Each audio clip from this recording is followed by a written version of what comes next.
A'udzubillahi minasyaitonirrajim. Bismillahirrahmanirrahim. Assalamualaikum warahmatullahi wabarakatuh. Alhamdulillahi rabbil alamin.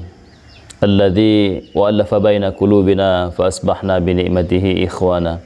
Asyhadu an la ilaha illallah wahdahu la syarikalah wa asyhadu anna Muhammadan 'abduhu wa rasuluhu la nabiyya ba'dah. Radina billahi rabba wa bil islami dina wa bi Muhammadin nabiyya wa rasula. Allahumma salli wa sallim wa barik ala hadzal nabiyil karim wa ala alihi wa sahbihi rasulillahi ajmain. Alhamdulillah, bersyukur kita kepada Allah Subhanahu wa taala atas segala nikmat, karunia, iman, hidayah yang telah Allah limpahkan kepada kita. Mudah-mudahan dengan nikmat yang Allah limpahkan kepada kita tersebut menjadikan semua aktivitas kita bernilai ibadah di hadapan Allah Subhanahu wa taala. Salawat serta salam Nabi besar Muhammad sallallahu alaihi wasallam dan mengucapkan Allahumma shalli ala sayyidina Muhammad wa ala ali sayyidina Muhammad. Para hadirin warganet dimanapun berada, alhamdulillah bersyukur kita kepada Allah. Allah telah berikan kita nikmat begitu besar, khususnya nikmat kehidupan, nikmat umur, nikmat kesempatan. Maka oleh karena itu jangan sampai kita tidak faham dan pandai mensyukuri nikmat Allah Subhanahu wa taala. Nikmat Allah berikan kepada kita tidak pernah berhenti, tidak pernah Allah stop kenikmatan itu. Bahkan kita tidak meminta sekalipun Allah tetap memberikan nikmat itu kepada kita. Khususnya nikmat iman, nikmat hidayah.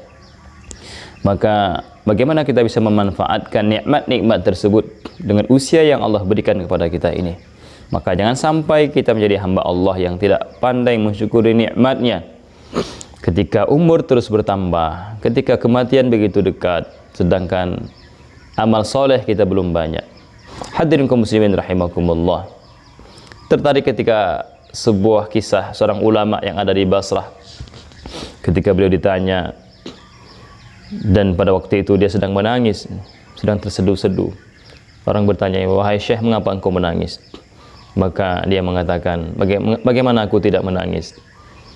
Waktu terus berlalu, yang tidak akan kembali lagi. Kematian begitu dekat, dan semakin dekat. Sedangkan amal soleh belum banyak yang kita lakukan. Amal soleh belum banyak aku lakukan. Maka bagaimana aku tidak menangis? Hadirin kaum muslimin rahimakumullah. Pemirsa warganet dimanapun berada. Sekelumit kisah ini menyentuh hati kita bahwa waktu yang lalu, yang lewat tidak bisa kita ulangi kembali. Sedangkan kematian begitu dekat dan amal soleh belum banyak kita lakukan kepada Allah Subhanahu wa taala. Dan kita tidak tahu kapan Allah mengambil nyawa kita. Maka oleh karena itu perlu di sini kita menekankan dan menguatkan hati kita, menguatkan obsesi kita bahwa kita harus menjadi orang yang senantiasa bermanfaat di hadapan Allah Subhanahu wa taala. Kita harus menjadi manusia yang berkualitas di hadapan Allah Subhanahu wa taala. Kita menjadi orang yang paling baik di hadapan Allah Subhanahu wa taala. Dan siapakah orang yang paling baik itu? Mereka itu adalah orang-orang yang pandai memanfaatkan waktu-waktu yang mereka lewati semata-mata dalam rangka ketaatan kepada Allah Subhanahu wa taala. Dan umur kita juga begitu singkat. Maka oleh karena itu umur yang singkat ini bagaimana kita isi dengan amal-amal yang berkualitas. Umur yang terbatas tetapi amal yang berkualitas kepada Allah Subhanahu wa taala. Hadirin pemirsa warganet dimanapun berada, maka oleh karena itu bagaimana kita mencoba mengambil peran dalam kehidupan kita ini untuk melakukan amal-amal yang terbaik di hadapan Allah Subhanahu wa taala, sehingga ketika kita sudah diambil oleh Allah Subhanahu wa taala nyawa kita, terputus nyawa dari jasad kita, dan kita tidak ada lagi hidup di dunia ini, tetapi amal-amal soleh senantiasa kita tinggalkan. Amal-amal soleh itu akan tetap mengalir kepada kita walaupun kita telah meninggal, dan itu akan terus mengalir sampai pada hari kiamat. Maka apa perbuatan-perbuatan amal-amal soleh yang bisa kita lakukan ketika kita mati dan amal itu masih bermanfaat bagi kita ketika kita sudah meninggal dunia? Yang pertama adalah bagaimana kita menjadi hamba yang soleh di hadapan Allah Subhanahu wa taala. Hamba yang soleh secara personal kepada Allah dan juga soleh secara sosial dengan sesama manusia.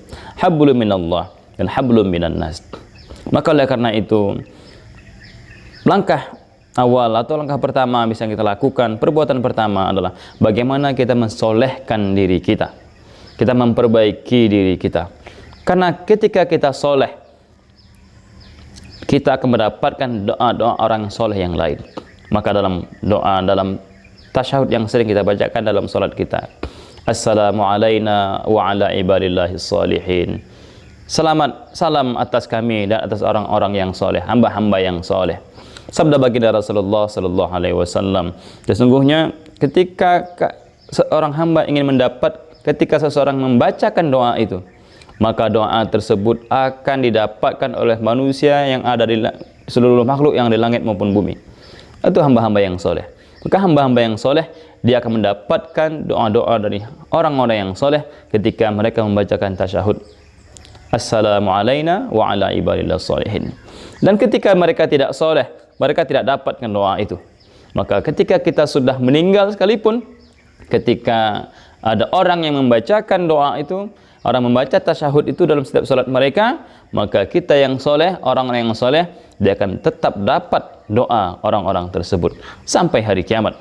Maka oleh karena itu, hadirin pemirsa warganet dimanapun berada, maka kesolehan diri menjadi satu-satunya pilihan kalau kita ingin umur yang terbatas ini tapi memiliki amal yang berkualitas.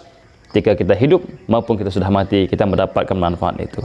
Kemudian tidak kalah pentingnya adalah kita senantiasa menjadi pelopor kebaikan, senantiasa menjadi orang yang berkontribusi dalam kebaikan ini, terutama untuk memberikan kontribusi kepada umat. Banyak hari ini wadah-wadah sarana yang bisa kita berikan, yang bisa kita berkontribusi untuk mendapatkan kemanfaatan bagi diri kita. Bahkan ketika kita masih hidup dan meninggal, kita mendapatkan kemanfaatan itu. Seperti kita memberikan dukungan baik moral maupun material kepada lembaga-lembaga Al-Quran. Seperti pada hari ini saya berada di kampung Al-Quran, di Kundur Kampung Quran. Ini merupakan salah satu dari sarana dan kemudahan bagi kita untuk memberikan kemanfaatan bagi diri kita dan umat ini, dengan memberikan bantuan, dengan memfasilitasi kemudahan-kemudahan untuk anak-anak bisa membaca Al-Quran. Maka pelopor kebaikan itu penting. Ketika kita melakukan satu kebaikan dan kebaikan itu diikuti oleh orang lain, maka kata Rasulullah SAW, sesungguhnya kebaikan yang diikuti oleh orang lain itu, pahala yang mereka dapatkan juga kita dapatkan, karena asbab kita, kebaikan dari kita, mereka melakukan apa yang kita lakukan, mereka melakukan apa yang kita sarankan, mereka melakukan apa yang kita fasilitasi. Maka kalau seandainya banyak kebaikan-kebaikan yang kita lakukan dan orang lain mengikuti kebaikan itu dikarenakan kita yang mempeloporinya, begitu banyak kebaikan-kebaikan, dan kita akan mendapatkan kebaikan, kemanfaatan itu masih hidup ataupun ketika kita sudah meninggal dunia. Warganet dimanapun berada, maka oleh karena itu menjadi pelopor kebaikan ini harus kita azamkan dalam diri kita, dimanapun kita berada, apapun status sosial kita, apapun jabatan kita, dan seberapa banyak pun harta kita, tetaplah berkontribusi sesuai kemampuan kita.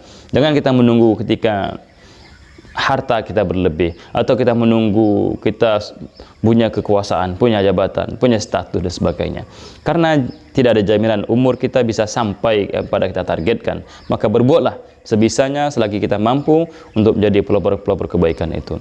Maka jangan sampai umur yang panjang Allah berikan kepada kita, tetapi tidak banyak manfaat yang kita berikan. Maka ketika Abdullah bin Busr pernah berkata, ada orang Arab Badui pernah bertanya kepada Rasulullah sallallahu alaihi wasallam, "Ya Rasulullah, siapakah manusia yang paling baik itu?" Maka baginda Rasulullah sallallahu alaihi wasallam menjawab, "Man tala ala umuruhu wa hasanu amaluhu." Orang yang paling baik adalah orang yang paling panjang umurnya dan paling baik pula amalnya. Maka oleh karena itu, jangan sampai umur yang Allah anugerahkan kepada kita ini setiap detiknya tidak mampu kita manfaatkan untuk berkontribusi kepada umat ini. Maka mari kita berbanyak doa kita kepada Allah Subhanahu wa taala agar Allah matikan kita dalam kebaikan, agar Allah matikan kita dalam kebaikan dan kesolehan kita kepada Allah Subhanahu wa taala. Karena umur yang kita lalui ini, umur yang kita lewati ini, jangan sampai ketika kelak di hadapan Allah banyak maksiat yang kita lakukan daripada amal soleh. Maka agar umur ini menjadi berkah, agar umur yang terbatas ini menjadi berkualitas, maka mari kita jadikan diri kita orang-orang yang soleh dan senantiasa menjadi pelopor kebaikan dan berbanyak amal-amal yang bermanfaat bagi umat ini. Mudah-mudahan kuliah singkat ini memberikan manfaat khususnya bagi diri saya sendiri dan kita semuanya. Mari kita azamkan diri kita, jangan pernah lewati sedetik pun tanpa kemanfaatan bagi diri kita dan untuk Allah Subhanahu wa taala dan juga untuk umat ini. Mudah-mudahan bermanfaat. Afa minkum. Assalamualaikum warahmatullahi wabarakatuh.